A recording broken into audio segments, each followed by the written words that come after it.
Frères et sœurs, je vous salue tous au nom puissant de notre Seigneur et Sauveur Yeshua Mashiach. Je suis encore ici aujourd'hui pour partager avec vous un passage dans la Bible que le Seigneur m'a enseigné. Comme tout enfant d'Elohim, quand nous lisons les Écritures, le Seigneur nous parle d'une manière ou d'une autre et nous enseigne. Mais le plus grand problème de nous les chrétiens aujourd'hui, c'est parce que on se minimise beaucoup et on dit que non, on laisse la responsabilité aux autres. Et quand le Seigneur nous enseigne, nous n'avons pas le courage aussi de partager ça avec les autres frères et sœurs. Et c'est ça le plus grand problème que nous avons. Et si nous lisons les Écritures, j'ai vu que quand je lis les Écritures, Paulo dit dans les Écritures de nous exhorter les uns les autres. Donc, quand nous lisons la parole, le Seigneur nous enseigne. Et nous devons aussi avoir le courage de partager ça entre les frères et sœurs. C'est très important. Je ne suis pas ici pour vous montrer, pour démontrer quoi que ce soit. Je ne suis qu'un simple chrétien comme vous. Et le Seigneur, quand le Seigneur m'enseigne, il me pousse aussi à partager. Je le partage bien sûr avec les autres aussi. Et donc aujourd'hui nous avons l'Internet et nous pouvons aussi nous encourager. Et on peut s'encourager même si on n'est pas dans le même endroit, dans le même milieu, on peut s'encourager parce qu'aujourd'hui il y a quand même l'Internet et puis on peut s'encourager les uns les autres. Je bénis le Seigneur pour ça. Donc il y a d'autres qui utilisent ça pour faire des bêtises, pour faire du n'importe quoi. Mais nous, en tant que les enfants d'Elohim, nous devons l'utiliser pour nous encourager les uns les autres, surtout dans ces temps difficiles, dans ces temps où on est confiné à la maison et qu'on doit rester à la maison, on ne doit plus sortir pour aller ici et là, après se rassembler pour prier. Donc, et c'est une grâce aussi, tout ce que le Seigneur fait est bon, nous bénissons le Seigneur pour toutes choses. Donc, si le Seigneur nous enseigne à la maison, nous pouvons aussi, à travers l'Internet, aussi les médias, partager ça entre nous. Et donc, c'est très important de le faire, bien aimé. Donc, c'est ça. Donc, il ne faut jamais négliger ça. Donc, je vais partager quelque chose de très important avec vous. Et avant de commencer, je vais prier. Seigneur, je bénis ton nom pour ce que tu fais pour nous. Merci pour ta grâce, pour ton soutien, pour ton amour. Merci de nous avoir encore protégés, gardés. Car il y a beaucoup qui sont morts, qui sont sur les lits de malades. Père, nous ne méritons rien. C'est par ta grâce que nous vivons. Nous bénissons ton nom, nous voulons t'élever. Seigneur, que ton esprit prenne le contrôle de tout ce que je vais partager avec les frères et sœurs au nom de Yeshua. Amen. Nous allons prendre un passage dans la Bible. Dans Psaume 34, le verset 8. C'est un passage que nous connaissons tous. Et tant que nous connaissons ce passage, parce que si nous avons des problèmes, si on est dans les problèmes, nous avons l'habitude de lire ce passage. Ou bien si quelqu'un nous envoie ce passage à travers WhatsApp, ou bien je ne sais pas, quand on lit ce passage, on est encouragé. Et c'est un passage qui nous encourage beaucoup. Comme vous connaissez, le roi David, c'est un roi qui a beaucoup fait la guerre. C'est un roi qui a été combattu aussi beaucoup. Et Yahweh l'a beaucoup protégé, délivré. Et c'est pour cela qu'il dit ici dans Psaume 34 au verset 8 que l'ange de Yahweh campe autour de ceux qui le craignent et les délivre. Donc nous savons que le roi David, c'est un roi qui craint beaucoup le Seigneur. Malgré lui aussi, il a fait des erreurs, il a fait comme tous les êtres humains. Mais à chaque fois, il vient devant Yahweh. Quand il commet une erreur, une faute, il vient devant Yahweh, il fléchit le genou devant Yahweh parce qu'il sait que c'est Yahweh seul qui est son secours. C'est lui seul qui peut le protéger, qui peut le délivrer. C'est pour cela, à chaque fois, quand il pêche contre Yahweh, il vient rapidement devant lui pour lui demander pardon, pour se repentir. Donc, il a dit ici il dit dans Psaume 34 que l'ange de Yahweh campe autour de ceux qui le craignent et les délivre. C'est un passage que nous lisons. Et pour beaucoup de chrétiens comme moi aussi, dans le passé, nous croyons que ce passage c'est automatique. C'est une formule magique. Quand on lit ce passage, automatiquement, le Seigneur nous protège. Et c'est ça ce qu'on a compris dans ce passage, c'est ce qu'on nous a enseigné. Et donc, on dit que l'ange de Yahweh campe autour de ceux qui le craignent et les délivre. Mais nous oublions quelque chose de très important qui est dans ce passage. Dans ce passage, David a parlé de la crainte de Yahweh. On dit, il y a l'ange de Yahweh campe autour de ceux qui le craignent. Donc, on voit ici qu'il y a une condition. Si nous voulons avoir la protection de Yahweh, donc il y a une condition ici que beaucoup ignorent, bien-aimés. Ce n'est pas parce que tu es chrétien, ce n'est pas parce que tu pries, ce n'est pas parce que tu lis et la parole, ce n'est pas parce que tu vas chaque dimanche dans ton assemblée que tu es protégé. Non, ce n'est pas ça ce que la parole nous dit. La parole nous dit que l'ange de Yahweh campe autour de ceux qui le craignent. Donc la crainte de Dieu, c'est quoi? C'est la haine du mal. Donc en tant que chrétien, nous devons haïr le mal. Il y a beaucoup de mal. Je ne vais pas commencer maintenant à citer. En tant que chrétien, on sait que ce qui c'est que le mal. Donc les péchés, tout ça, on sait ce qui c'est que le mal. Donc c'est la haine du mal. La crainte de Yahweh. Donc nous devons, en tant que les enfants d'Élohim, les enfants de Yahweh, nous devons avoir la crainte de Yahweh. Nous devons prier pour que le Seigneur nous enseigne sa crainte. C'est ça ma prière. Que le Seigneur nous enseigne la crainte de son nom. Bien-aimé, c'est très, très, très important de le souligner parce que nous lisons les Écritures. On dit que l'ange de Yahweh campe autour de ceux qui le craignent, le délivre. Et c'est fini. Donc on croit que le Seigneur nous protège. Peu importe ce que nous faisons, nous pouvons faire ce que nous voulons. Nous pouvons faire notre vie comme nous voulons. Nous pouvons pécher volontairement. Et le Seigneur nous protège de toutes les façons. Non, ce n'est pas ça, ce que la parole nous dit. Donc, il y a une condition ici. On a parlé de la crainte de Yahweh. Il faut avoir la crainte de Yahweh. Il faut avoir la foi en Yahweh. Dans la foi, dans tout ce que nous faisons. Parce que c'est la foi, le manque de foi aussi qui nous pousse des fois à pécher contre Yahweh. Souvent, c'est ça le cas. C'est la crainte, c'est le manque de foi qui nous pousse aussi à pécher contre Yahweh. Bien-aimé, je vais vous dire quelque chose. Je suis parti au travail. Vous savez ce qui se passe dans ces temps. Ce problème de virus, de coronavirus. Donc, c'est un virus qui fait rage partout dans le monde entier, comme vous le savez. Donc, je suis parti au travail. Donc, mon collègue de travail me disait, mais pourquoi tu es venu au travail? Pour lui, il faut que je reste à la maison. Il me dit, mais tu as des enfants et il fallait que tu restes à la maison. Parce que pour lui, je peux me contaminer et puis aller contaminer mes enfants. Je comprends aussi ces soucis.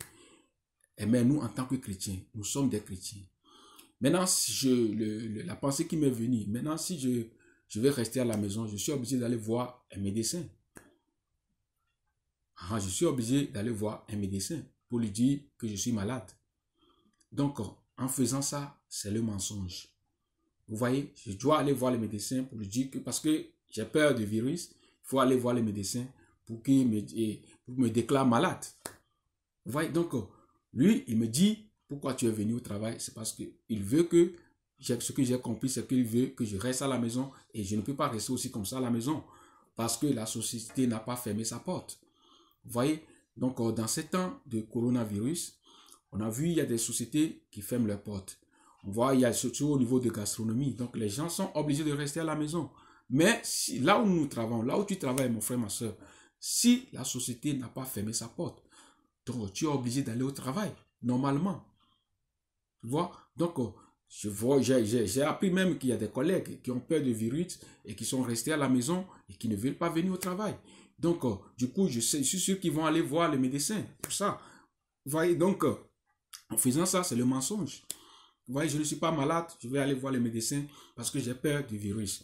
Bien aimé, laissez-moi vous dire quelque chose de très important. Le virus, nous ne le voyons pas, mais le Seigneur le voit. Le Seigneur, ses yeux voient tout. La Bible nous dit qu'il campe autour de ceux qui le craignent et il les protège. Le Seigneur nous protège. Peu importe là où nous sommes, pas seulement à la maison, au travail, partout où nous allons, le Seigneur nous protège. Si tu fuis le virus au travail, tu vas le raconter au supermarché, ou tu vas le raconter dehors. Vous voyez, donc, c'est ça ce que beaucoup ne comprennent pas. Vous voyez, donc, en tant que chrétien, nous ne devons pas avoir peur. Nous ne devons pas avoir peur. On va au travail, quand la société n'a pas fermé sa porte, donc on doit aller au travail normalement. On doit prier le Seigneur qui nous garde, tout simplement. Le Seigneur nous protège, il nous garde. Si la société ferme sa porte aujourd'hui, on reste à la maison, ok. Mais à cause de la peur, maintenant, de ne pas aller au travail, aller maintenant voir le médecin, dire que je suis malade alors que tu n'es pas malade, ça c'est le mensonge. C'est là où nous devons faire attention. Vous voyez? Donc la Bible nous dit que l'ange de Yahweh campe autour de ceux qui le craignent et les délivre. Donc le Seigneur nous délivre du mal. Il nous délivre dans toutes les choses. Hein? C'est lui qui nous protège dans ce moment difficile. J'ai fait un songe. Je dormais, j'ai fait un songe. Je me suis retrouvé dans un endroit où il y a beaucoup de monde qui sont contaminés par ce virus. Du coup, je commence à avoir peur. Et je vois que quelqu'un qui me donne l'assurance. Le Seigneur qui me donne l'assurance qu'il est avec moi. Et du coup, je me réjouissais.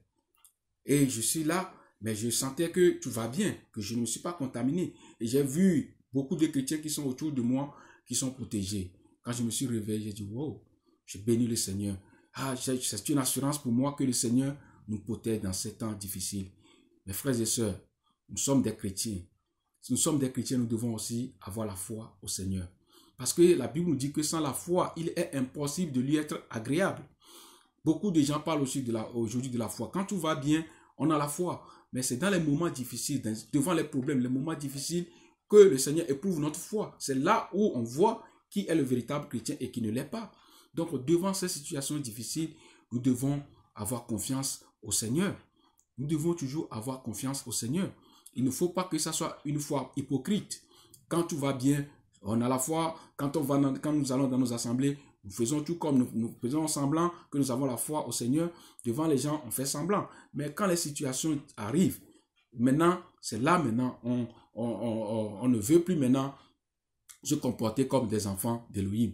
Vous voyez, donc nous devons vraiment avoir la foi en Élohim. Parce que les Écritures nous disent que sans la foi, il est impossible de lui être agréable. Bien-aimé, le juste vivra par la foi. Donc, ce n'est pas la foi que nous pouvons aujourd'hui sortir, aller au travail, parce que nous croyons que le Seigneur nous protège.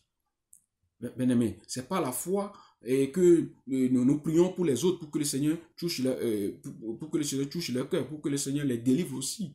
Bien-aimé. Donc, j'ai entendu parler, les gens disent aussi que si ce virus fait rage en Afrique, il y a beaucoup qui vont mourir parce que la médecine n'est pas avancée. Vous voyez, la médecine n'est pas avancée en Afrique comme nous le savons tous. Mais je connais quelqu'un qui est plus avancé que la médecine. Son nom est Yoshua Mashiach. Rien ne l'échappe. Il est plus puissant que ce virus. Il est plus puissant que les médecins. Il est médecin des médecins. Je bénis les médecins qui font leur travail. Je les bénis au nom de Yoshua. Je prie pour eux parce qu'ils font un grand travail. Mais ceux qui, dans les pays où la médecine n'est pas avancée, le Seigneur est là. Le Seigneur les protège. Nous devons prier pour que le Seigneur protège l'Afrique. Non pas seulement l'Afrique, mais les pays, il y a d'autres pays occidentaux aussi où la médecine n'est pas avancée. Il y a d'autres pays asiatiques, d'autres pays dans le monde entier aussi qui ne sont pas avancés dans la médecine. Nous devons prier pour que le Seigneur se souvienne de tous ces pays aussi. Bien-aimés, nous devons avoir la foi en Yoshua. Sans la foi, il est impossible d'être agréable au Seigneur.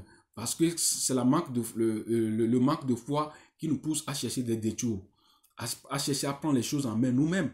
Devant les situations difficiles, on va commencer à chercher des détours. Bien-aimés. Donc c'est ça, là où nous devons vraiment faire attention dans ce temps difficile où ce virus fait ravage. Le Seigneur est là, il nous protège. David dit dans Psaume 121, il a dit dans Psaume 121 que je lève mes yeux vers les montagnes. Dieu me viendra le secours. Mon secours vient de Yahweh. Celui qui nous dort, celui qui ne sommeille. Yahweh ne dort pas, il ne sommeille pas, il veille sur nous. Il nous protège partout où nous irons. Partout où nous allons, il nous protège. Nous devons avoir confiance en lui. Nous n'allons pas chercher à le tenter, non. Mais nous devons avoir la foi en lui. Partout où nous irons, nous devons savoir qu'il est avec nous. Nous devons avoir cette assurance-là. Nous devons avoir cette assurance-là. On ne va pas commencer maintenant à mentir parce qu'on a peur de ce virus. Non. Si tu ne veux pas aller au travail, tu peux aller dire à ton chef au travail que je ne veux pas venir. J'ai peur, je veux rester à la maison. Oui. Mais aller maintenant voir le médecin dire que non, moi je suis malade alors que tu n'es pas malade parce que tu as peur d'aller au travail à cause de ce virus. Mais en tant que chrétien, nous ne devons pas le faire. Parce que la Bible nous est claire que l'ange de Yahweh campe autour de ceux qui le craignent. Donc, ayons la crainte d'Élohim. Ayons la crainte de Yahweh. Sans la crainte de Yahweh, donc il est impossible de lui être agréable. Donc, c'est pour vous encourager, mes frères et sœurs. Ce n'est pas facile, ce moment difficile, ce n'est pas facile. Ce n'est pas facile. En tant qu'un être humain, ce n'est pas facile. Oui, la chair nous pousse toujours à faire des choses qui sont contraires à l'esprit. Donc, comme la parole nous dit, que la chair a des désirs contraires à ceux de l'esprit. Donc, nous devons prier pour que le Seigneur nous donne la force dans ces temps difficiles, même devant les situations difficiles, à prendre des décisions qui plaisent au Seigneur, à ne pas prendre les décisions qui vont nous éloigner du Seigneur. qui va soulever la colère du Seigneur. Bien-aimé,